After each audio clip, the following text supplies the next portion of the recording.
वल्हम्दुलिल्लाहि रब्बिल आलमीन। कोई गुल बाकी रहेगा ना चमन रह जाएगा। शेर समझ में आ जाए तो ज़ोर से बोलिएगा सुभान अल्लाह, नहीं समझ में आए तो खामोशी के साथ रहिएगा, कोई शिकायत नहीं है। कोई गुल बाकी रहेगा ना चमन रह जाएगा, पर रसूलुल्लाह का दीने हसन रह जाएगा।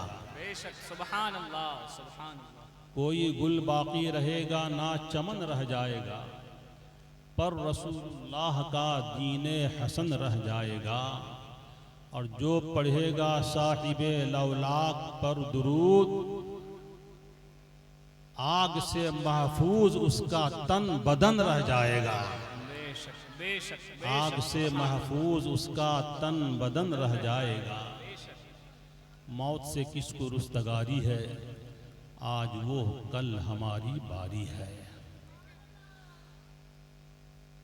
गुफ्तगू से कबल आइए हम और आप मिलकर बारगाह रिसालत में आप सरवर कौनैन सुल्तान दारैन रहमत आलम जाने कायनात फ़ख्र कायनात ताजदार कायनात जनाब अहमद मुज्तबा मोहम्मद मुस्तफ़ा सल्लल्लाहु ताला अलैहि वसल्लम की मुक़द्दस बारगाह में हदिये दुरूद व सलाम पेश करने की सआदतें हासिल करें। पढ़ें बुलंद आवाज़, अल्लाहुम्मा सल्ली अला सय्यिदिना व शफ़ीअना व मौलाना मुहम्मदिन मअदिनिल जूद वल करम व आलिहि व सहबिहि व बारिक वसल्लिम सलातन व सलामुन अलैका या रसूलल्लाह सल्लल्लाहु अलैहि वसल्लम।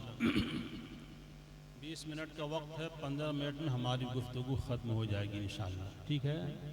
इसलिए कि आने वाले मेहमानों को ज़्यादा वक्त देना हर मेज़बान की अहम जिम्मेदारी हुआ करती है। मैं ना भी बोलूं तो कोई शिकायत नहीं, आने वाले मेहमान को भरपूर दिल जमई के साथ आप समात करेंगे। हजरात, आज की ये बज़्म अक़ीदत व मोहब्बत मरहूम जनाब अब्दुल रशीद साहब के इसाले सवाब की गरज से इस बज़्म को सजाई गई है। दुआ है कि रब्बे क़दीर इस बज़्म पाक का उन्हें सदका अता फरमाए और इस बज़्म पाक के सदक़े में, इस महफ़िल मिलाद मुस्तफ़ा के सदक़े में मरहूम को कब्र में करवट करवट जन्नत की बहारें खुदा नसीब फरमाए। जितने भी पसमानदगान हैं मौला सबों को सब्र शुक्र की तौफीक अता फरमाए। आमीन। नबी और आले नबी पर एक बार और दरूद शरीफ पढ़ लीजिए। अल्लाहुम्मा सल्ली अला सय्यिदिना व नबीना व मौलाना मुहम्मदिन मअदिनिल जूद वल करम व आलिहि व सहबिहि व बारिक वसल्लिम सलातन व सलामुन अलैका या रसूलल्लाह सल्लल्लाहु अलैहि वसल्लम। जलसे का नाम रखा गया फ़िक्र आखिरत कॉन्फ्रेंस। अगर समझ में आए तो बोलिए सुभान अल्लाह। आखिरत की फ़िक्र क्या है, इसे हमें और आपको समझना और समझकर यहाँ से जाना है। हमारे बाद दो बड़े अजीम ख़तीब हैं जिन्हें सुनने के लिए पूरा हिंदुस्तान तड़पता है। मुखलिस व मेहरबान हज़रत अल्लामा मौलाना मोहम्मद हनीफ हबीबी मिसबाही साहब शेखुल हदीस हैं दारुल मुजाहिद मिल्लत के। बोलिए सुभान अल्लाह, सुभान अल्लाह, सुभान अल्लाह। अल्लाह ताला उन्हें उम्र दराज़ी अता फरमाए। आमीन सुम्मा आमीन। दूसरी जानिब ख़तीब हिंदुस्तान हज़रत अल्लामा मौलाना ज़िक्रुल्लाह साहब, हाँ, जैसे वो उनका नाम जुमा में लिया गया, मैं कहा कि माशाअल्लाह बड़े दूर के ख़तीब को लाया गया है और देर तक उनका खिताब होगा इंशाअल्लाह, ठीक है ना। तो सुनने के मिजाज में कुछ हैं भाई, ये देखो ये कुर्सियाँ जो खाली हैं उसको पूर्ण कर दियो पहले, है ना। आ जाइए, पीछे से आ जाइए, आ जाइए, उठ जाइए, उठ जाइए, हाँ माशाअल्लाह, माशाअल्लाह, माशाअल्लाह। मुकम्मल कर दीजिए, इसलिए कि हम नहीं चाहते कि हमारे मेहमानों को ये बोली बोलने पड़े, लिहाजा आप समझदार हैं। माशाअल्लाह कुर्सियाँ जो खाली हैं उसे मुकम्मल कर दीजिए, जहाँ पर भी खाली हैं उसे मुकम्मल कर दीजिए, हाँ, और बैठ जाइए। थोड़ी देर हमारी गुफ्तगू सुनिए, उसके बाद शायर हिंदुस्तान हज़रत शाहनवाज़ हसन, बोलो सुभान अल्लाह, है ना, हाँ, पूरी जवाबर्दी के साथ आपके सामने में हाजिर हैं और इंशाअल्लाह ताला हशाश बशाश भी नज़र आ रहे हैं। पूरी ज़िंदगी के साथ आपको नातिया कलाम सुनाएंगे। वहीं उस्तादुश शोरा हज़रत अल्लामा मुफ्ती साबिर हुसैन साहब, जिनकी शायरी का क्या कहना, हम तो मुब्तदी हैं, बड़े बड़े शायर इनके शायराना मिजाज का एतराफ़ करते हैं। और बिलाशुबा हम उड़ीसा वालों को ये फ़ख्र हासिल है कि हमारे नज़दीक एक उस्तादुश शोरा भी मौजूद है ना, और वो भी उस जगह से जिसे दारुल मुजाहिदी मिल्लत कहा जाता है ना, उसी कारखाने का तैयार शुदा एक ऐसा हीरा है जो अपने वक्त का आलिम दीन भी है, अपने वक्त का हाफिज कुरान भी है ना। अल्लाह ताला इनके इल्म में, उम्र में बरकतें अता फरमाए। और मैंने जो कुछ शायरी सीखी है तो उन्हीं की मरहून मिन्नत है, ठीक है ना, हकीकत यही है ना। हाँ, बहरहाल उन्होंने बताया, मैंने उसमें कोशिश की। आज आलम यह है कि कभी कभी उनके सामने में मैं शेर पढ़ता हूँ तो वो भी मुझको दाद देते हुए नजर आते हैं, सुभान अल्लाह, है ना। तो बहरहाल अल्लाह ताला उन्हें सलामत रखे। देखिए, सबसे बड़ी बात यह है कि शेर कहना कोई आसान काम नहीं है। सालिक साहब जी, है ना, जी आपका साहब का शोरा से पढ़ता रहता है ना, बहुत सारे शोरा जो सिर्फ आवाज़ के मालिक हैं, शेर व शायरी के मालिक नहीं है ना। लेकिन शायरी कहना कोई आसान काम नहीं है। सफ़ी लखनवी ने किसी मकाम पर कहा था, मुफ्ती साहब, कि शायरी क्या है, दिली जज्बात का इजहार है। दिल अगर बेकार है तो शायरी बेकार है, समझे ना। दिल अगर बेकार है तो शायरी बेकार है। बहरहाल मैं मुबारकबाद देता हूँ मुफ्ती साबिर हुसैन साहब को और दुआ करता हूँ अल्लाह ताला इनको और ज़्यादा से ज़्यादा नातिया शायरी कहने की तौफीक अता फरमाए। हज़रात, मैं आज कोई तकरीर करने नहीं बल्कि आज एक तमहीदी गुफ्तगू करने के लिए हाजिर हुआ हूँ। 7 मिनट हो चुके हैं, बस ये 8 मिनट के अंदर अंदर अपनी गुफ्तगू मैं समेटूँगा। देखिए, हमारा आना यहाँ, जो दुनिया में हमने कदम रखा है, ये चंद दिनों के लिए है। उसके बाद आखिरत का सफ़र हम सबों को करना है ना। एक वक्त आएगा, आंख बंद हो जाएगी, कुछ लोग कब्रिस्तान जाएंगे, आंसू बहाएंगे, थोड़ी देर के बाद, थोड़े दिनों के बाद आंसू भी खुश्क हो जाएगा। अब आलम यह है कि जो कुछ भी है खुद हमें ही निपटना होगा, और उसकी फिक्र हम सबों को अभी अगर नहीं करेंगे तो कब करेंगे। आखिरत की फिक्र यही है कि कब्र की मंजिल को हम समझें। आखिरत की फिक्र यही है कि कब्र की तारीकियों को समझें। आखिरत की फिक्र यही है कि जहन्नम के दहकते हुए अंगारों को हम समझें। आखिरत की फिक्र यही है कि कब्र में हम अजाब से बचने की कोशिश करें। आखिरत की फिक्र यही है कि हम अपने अमाल को साफ सुथरा रखें। आखिरत की फिक्र यही है कि हम अल्लाह के रसूल से सच्ची अकीदत व मोहब्बत हमेशा जिंदगी भर करते रहें। आखिरत की फिक्र यही है कि हम अपनी जुबान से कभी झूठे कलिमात अदा ना करें। आखिरत की फिक्र यही है कि हक गोई पर हम पूरी जिंदगी कायम रहें। आखिरत की फिक्र यही है कि हम अपने माँ बाप के साथ अच्छा बर्ताव पेश करते हुए जिंदगी भर नजर आएं। आखिरत की फिक्र हमें यही मिजाज दे रही है कि हम अपनी जिंदगी के हर कदम को शरीयत इस्लामिया के सांचे में ढाल कर रखें, ताकि कोई भी कदम गैर इस्लामी तौर पर हमारा उठने ना पाए। आखिरत की फिक्र यही है कि हम कयामत की घड़ी को समझें। एक दिन वो 50,000 दिन के मुकाबिल जो होगा उसकी कैफियत को समझें। जब सीने तक हम पसीने में शराबौर होंगे, ऐसे वक्त में नफ्सा नफ्सी का आलम होगा, उसकी फिक्र करें। ऐसे वक्त में कोई हमारा यारो मददगार नहीं होगा, उसकी फिक्र करें। ऐसे वक्त में कोई हमें कयामत के रोज सहारा देने वाला नजर नहीं आएगा, उसकी हम फिक्र करें। और उसकी फिक्र हम कैसे करेंगे? नमाज की पाबंदी करो, ये आखिरत की फिक्र है। सच बोलो, ये आखिरत की फिक्र है। झूठ से तौबा करो, ये आखिरत की फिक्र है। माँ बाप का अदब करो, ये आखिरत की फिक्र है। माँ बाप की ताज़िंदगी फरमा बरदारी करो, ये आखिरत की फिक्र है। मतलब क्या हुआ? हर वो काम करो जिसमें रज़ाए इलाही हो, रज़ाए मुस्तफ़ा हो, ये आखिरत की फिक्र है। हर काम हम वो करें कि जिसमें खुदा की रजा शामिल हो और आला हज़रत की जुबान में कह लेने दिया जाए कि काम वो ले लीजिए, तुमको जो राजी करे, ठीक हो नामे रजा तुम पे करोड़ों करोड़। आखिरत की फिक्र यही है कि हम ऐसा काम करें जिसमें खुदा की रजा शामिल हो, इस्लामी काम करें, नेक काम करें, नेक काम करने का जज्बा दिल में रखें, हमारे दिल में हसद न हो, ये आखिरत की फिक्र में है। हमारे दिल में किसी के लिए गीबत का एक शायबा भी ना हो, ये हमारे लिए आखिरत की फिक्र है। हम अपनी जुबान से झूठी बातें कभी ना कहें, ये आखिरत की फिक्र है। क्या मतलब? आखिरत की फिक्र यही है कि जिस बात से मेरा रब खुश हो जाए वही तो आखिरत की फिक्र है। जिस बात से मेरा आका खुश हो जाए वही तो आखिरत की फिक्र है। जो सहाबा कराम ने तर्ज़ी जिंदगी हम सबों को दिया है, उस जिंदगी के सांचे में हम ढले वही आखिरत की फिक्र है। जिस तर्ज पर मेरे सरकार मुजाहिद मिल्लत ने अपने अकीदत केशों को जिंदगी गुजारने का तरीका बताया, सिखाया है, उसी तर्ज जिंदगी को हम अपनी जिंदगी का महवर बना लें, यही तो आखिरत की फिक्र है। जिस जिंदगी का आइडियल हमारे नेमत मिल्लत ने पेश किया और बताया कि जान है इश्क़ मुस्तफ़ा, रोज हुजू करे खुदा और दर्द का मजा नाज़े दवा उठाए क्यों। क्या मतलब? सबसे पहले इश्क़ रसूल का चिराग दिल में जलाओ, ये आखिरत की फिक्र है। इसलिए कि जब आखिरत की फिक्र की बारी आएगी तो उस दौर को याद करो। सहाबी रसूल हैं, मेरे आका नबी करीम सल्लल्लाहु अलैहि वसल्लम ने इरशाद फरमाया, ऐ मेरे जानिसार सहाबी जरा कुरान की तिलावत तो करो। रात का समय है, रात की स्याही आसमान पर छा चुकी है।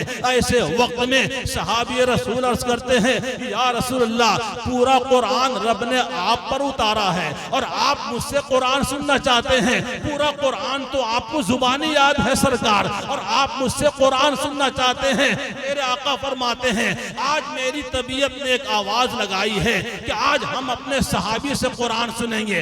आज तुम्ही से कुरान सुनना चाहते हैं। सहाबी रसूल हैं। अल्लाह अल्लाह, सहाबी रसूल कौन कि जामे कौसर पी गए तो महताबी हो गए, गम से मुरझाए हुए चेहरे गुलाबी हो गए। अबू बकर, फारूक, उस्मा, हैदर और तलहा, बिलाल, अरे आमना के चांद को देखा सहाबी हो गए। सहाबी रसूल हैं। अल्लाह अल्लाह, सूरह निसा की तिलावत फरमा रहे हैं। अल्लाह के रसूल सामने में तशरीफ फरमा है। अल्लाह अल्लाह, वो घड़ी भी आ गई, वो मंजर भी आ गया, वो लम्हा भी सामने में आ गया। तिलावत करते करते सहाबी रसूल ने जब अपनी आंखें खोली हैं तो क्या देखते हैं कि आका की आंखें आप दीदा हैं, आका की आंखें बरस रही हैं, आंसू गिर रहे हैं। अल्लाह अकबर, ये मेरे आका नबी करीम सल्लल्लाहु अलैहि वसल्लम ने अपनी उम्मत को तालीम दी है। आखिरत का जिक्र सूरह निसा में है। आखिरत की जिक्र को सुना है मेरे नबी ने, आंखों में आंसू आ गए। और करो मेरे इस्लामी भाइयों, मेरे अजीजों, आखिरत का जिक्र हुआ, कयामत का जिक्र हुआ, कुरान मजीद की आयत करीमा सहाबी रसूल ने पेश की है तो हुजूर की आंखें भर आई हैं। हम कितना आंखों में आंसू लाते हैं खौफ खुदा से, हम कितना आंसू बहाते हैं अल्लाह के डर से। हमें और आपको मुहासबा करने की जरूरत है। हुजूर नबी करीम सल्लल्लाहु अलैहि वसल्लम की जाते करीमा है उम्मुल मोमिनीन हजरत आयशा सिद्दीका रज़ी अल्लाह ताला अन्हा के बाजू अक़दस में हुजूर आराम फरमा है। हुजूर लेटे हुए हैं, आंखें बंद हैं। इसी असना में उम्मुल मोमिनीन आयशा सिद्दीका की आंखों में आंसू आए और आंखों से आंसू टपक कर हुजूर के रुखे अनवर पर गिरा। आंख खुली है मेरे आका की। अल्लाह अकबर। पूछते हैं, ए आयशा, किस बात पर रो रही हो? तुम्हारी आंख से आंसू किस बात पर गिर रहे हैं? तुम्हारी आंखों में ये आंसू किस बुनियाद पर तैरते हुए नजर आ रहे हैं? इतना सुनना था कि उम्मुल मोमिनीन हजरत आयशा फरमाती हैं, या रसूलल्लाह, आप मेरे करीब आए, बड़ी खुशी हुई, लेकिन उसी दरमियान में आखिरत का खौफ मेरे दिल में आ गया। खौफ इलाही दिल में रच गया, अल्लाह का खौफ दिल में समा गया। आखिरत की फिक्र दिल में आ गई, जिसकी बुनियाद पर मेरी आंखों से आंसू गिरते हुए नजर आ रहे हैं।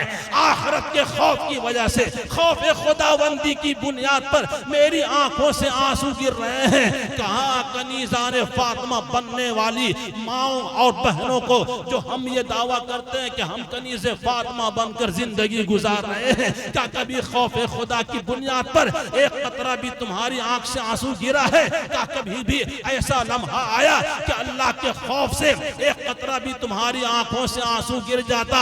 आखिरत की फिक्र करो, अल्लाह तुम्हारी दुनियावी जिंदगी को भी कामयाब कर देगा। आखिरत की फिक्र करो, अल्लाह तुम्हें सेहत और तवानाई अता फरमाएगा। आखिरत की फिक्र करो, कब्र की मंजिल तुम्हारे लिए आसान कर दी जाएगी।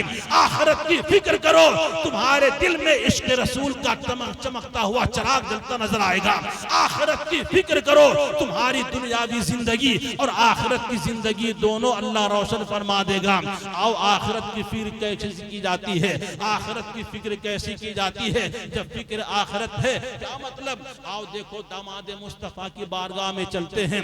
हजरत उस्मान गनी रज़ी अल्लाह ताला अन्हु हैं, जब किसी कब्र के पास जाते हैं तो बेतहाशा रोते हुए नजर आते हैं। आपकी रीशे मुबारक भीग जाती है। अल्लाह अल्लाह, पूछने वालों ने पूछा है, ए अमीरुल मोमिनीन, ए उस्मान गनी, ए दामाद पैगंबर, आपके सामने में जब जन्नत का जिक्र होता है तो आपकी आंख में आंसू नहीं आते? आपके सामने में दोज़ख का जिक्र होता है तो आपकी आंख आप दीदा नहीं होती है? लेकिन क्या है कि जो ही कब्र के करीब आप जाते हो, आप रोते हो, आपकी आंखों में आंसू आ जाते हैं। इतना सुनना था कि रोते रोते हजरत उस्मान गनी फरमाते हैं, ऐ मेरे जानसारों सुनो, जब कब्र को देखता हूं तो मुस्तफा की हदीस याद आ जाती है, हुजूर का फरमान दिल में आ जाता है। क्या फरमाने मुस्तफा है उस्मान गनी, जरा पेश तो कर दो। तो हजरत उस्मान गनी फरमाते हैं कि मेरे आका जब हयात ज़ाहिरी तौर पर दुनिया में मौजूद थे,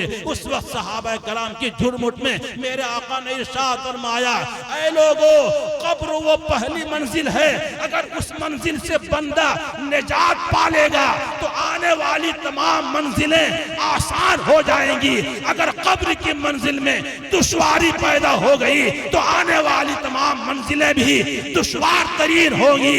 मैं इसलिए रोता हूँ कि मैं भी मरूंगा, कब्र में जाऊंगा तो न जाने कब्र की मंजिल हमारी कैसी होगी, न जाने कब्र की मंजिल आसान होगी या दुश्वार तरीन होगी। ये वो जुबान बोल रही है, ये वो जात बोल रही है कि जिसे मेरे आका ने दुनिया ही में जन्नती होने की बशारत से नवाजा था। हजरत उस्मान गनी के दिल में खौफ इलाही है, आखिरत की फिक्र है। क्या वजह है कि आज हम फिक्र आखिरत नहीं करते?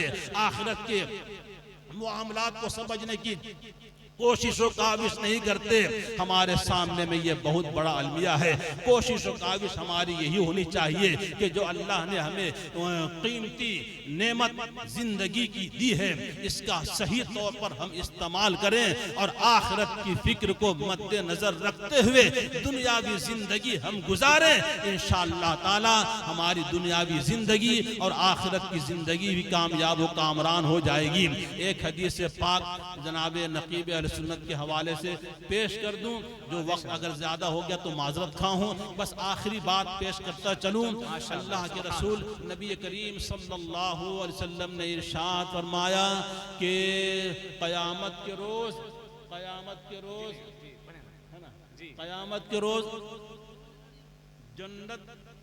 जन्नत में रहने वाले कुछ लोग कुछ जहन्नमियों से मुखातिब होंगे। तवज्जो है ना, बस ये 5 मिनट की गुफ्तगू है, उससे ज्यादा नहीं। जन्नती जहन्नमी से पूछेंगे और ये हदीस अहले इल्म हजरात के लिए खुसूसी तौर पर माशाअल्लाह सुभान अल्लाह, जन्नती जहन्नमी से पूछेंगे, क्या बात है तुम लोग जहन्नम में चले गए?